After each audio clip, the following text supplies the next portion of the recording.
President Trump makes a move today to end the DACA program that's helped hundreds of thousands of dreamers stay in this country. We'll take a look at the politics of this, and we'll hear from some dreamers who will be impacted. Then Congress now back in session. We'll take a look at what will be a very busy week for lawmakers, the deadlines they face, and what is at stake. Also, the story of a local man who was a hero of 9/11 and the movie about him that's about to hit theaters.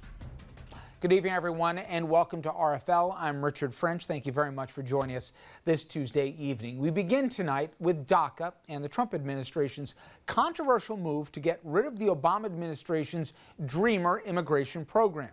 The president says he loves those dreamers, but they don't love him back. Today, they protested from coast to coast.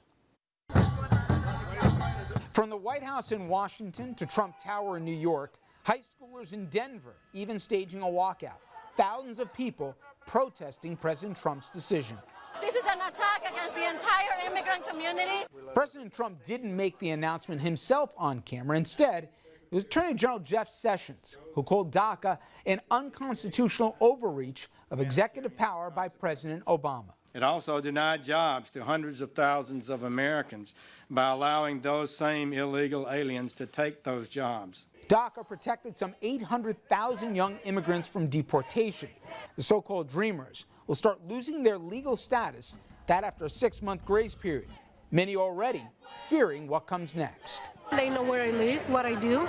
In a statement today, President Trump said the Dreamers will not be a priority for deportation, then punted the problem to lawmakers in Congress. It's Congress's job to legislate. It's not the president's job to create law. It is time for us in Congress to do the right thing for America, the right thing for these young people and their families, and to pass the DREAM Act, to make it the law of the land, and to do it now.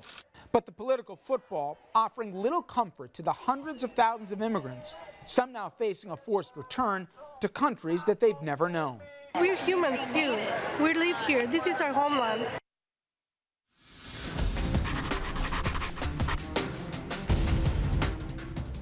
A couple thoughts from me about trying to divine why the president did this, but also to try and put a human face on this. Let's start there. I was introduced recently to a 17-year-old boy named Lewis. He was from out on the island. He's the kind of a kid who looks you in the eye and so unflailingly says yes, sir, or no, sir. You want to tell him to cool it, that you're not that old, but you don't because you realize he's no millennial snowflake. And he's not putting you on. He's done great in the classroom. He's a varsity captain. He's worked jobs after school since he's been in the 8th grade. Trust me, as a father of teenage girls, nobody's good enough. But if this young man showed up my door, I could do a whole lot worse. So we talk a little bit more, and I learned that Lewis is technically Louise. His mother brought him here from El Salvador when he was 2.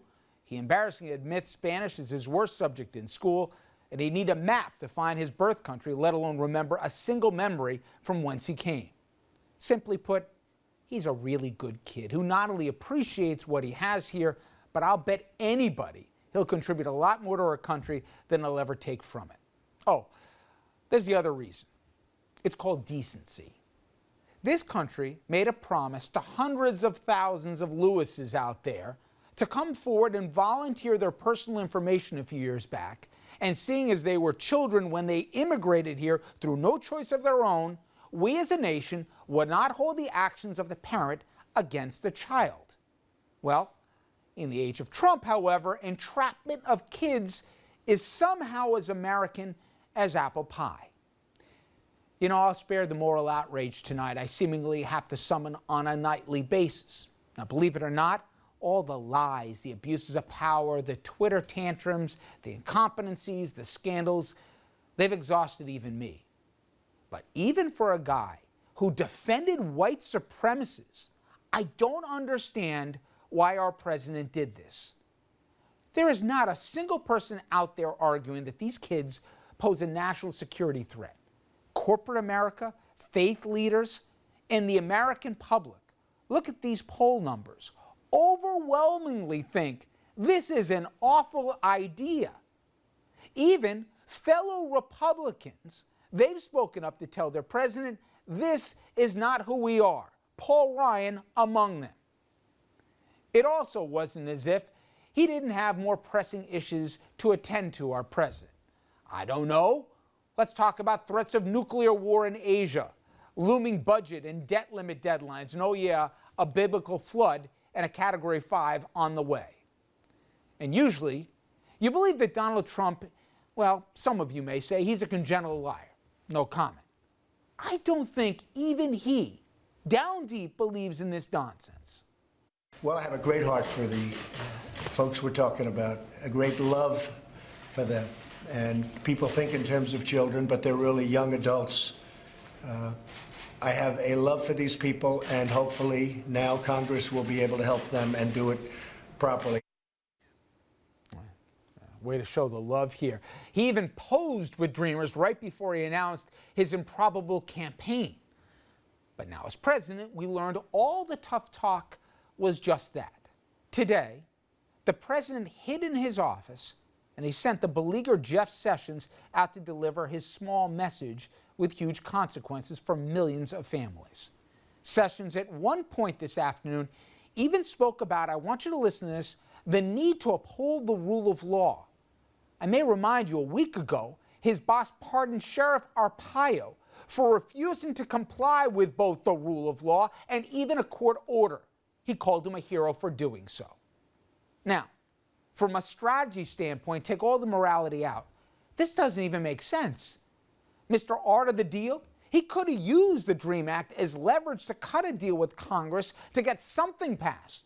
But if you needed Exhibit A for how neutered his administration's become, today confirmed it. Mr. Tough Guy, he punted this travesty to Congress, proving just as he did with health care, the wall, the budget, and the list goes on and on, that he has actually done the impossible. He has single-handedly broken the Republican Party. And once again, regardless of your politics, he's made America a little smaller. All right, we will take a quick commercial break. When we come back, much more on DACA. Many top Republicans, they want to keep the law, or at least the act as it is on the books. The majority of voters, as I just showed you in that poll, they support it the way it is. Today, we'll hear from a lot of the folks that will be directly impacted. We'll bring our panel in as well.